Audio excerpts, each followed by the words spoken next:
મુંબઈ સલમાન ખાનના ઘરની બહાર ફાયરિંગનો મામલો.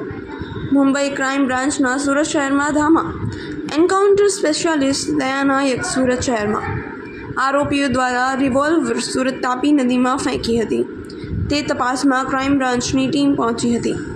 આરોપીઓ કેવી રીતે તાપી નદીમાં રિવોલ્વર ફેંકી તે પણ તપાસનો વિષય. અલગ અલગ ટીમો દ્વારા ચેકિંગ કરવામાં આવી રહ્યું છે.